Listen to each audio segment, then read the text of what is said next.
Hello! Ayan, gagawa tayo mamaya kayo ng nagpapakulo muna ako ng beef. Ayan. Pinapakuluan ko muna siya. Pinapakuluan ko muna siya para mamaya gagawa ako ng ewan ko, basta gagawa ko ng beef na may mga gulay tsaka may pork and beans. So, tingnan natin kung anong magiging resulta.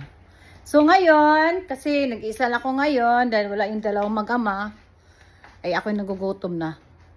So, may leftover na naman tayo guys from last night. Alam mo naman. Kasi kumain kami doon sa Kokokari. Ngayon, yung niloto ko gabi, hindi nakain. So, ngayon kakainin ko ng lunch. Ayan na ang ating broccoli. Broccoli with salmon. Ayan. Yes! And then we have, so of course, may coffee tayo, di ba? Pating sabaw. Di mag-coffee na lang. Ako kasi guys, hindi kami pala sabaw. So yun ang problema kasi mga kasamahan ko dito ayaw na may sabaw. So ako, kakain ako pag gusto kong magluto. So bira lang kami gagawa ng soup. So, kasi mahilig sa mga gatong pagkain kasi. Kaya, wala. Ayaw ko man magsabaw ngayon. Tsaka itong weather, akala ko iinit na, malamig pa rin. Halika, kain na tayo guys.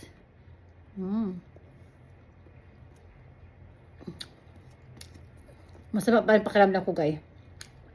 Yung asthma ko, inatake ako ng asthma. Kaya yung mga asthmatic dyan, ingat-ingat kayo kasi yung weather, hindi magandang weather.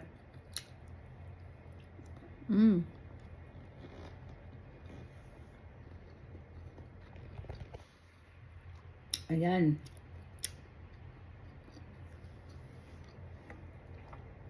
Yan ang ulam natin for today. Broccoli. Wait, kasi ang ngayon kasi guys, ang broccoli mura ngayon. Mga $1 lang mahigit ang broccoli.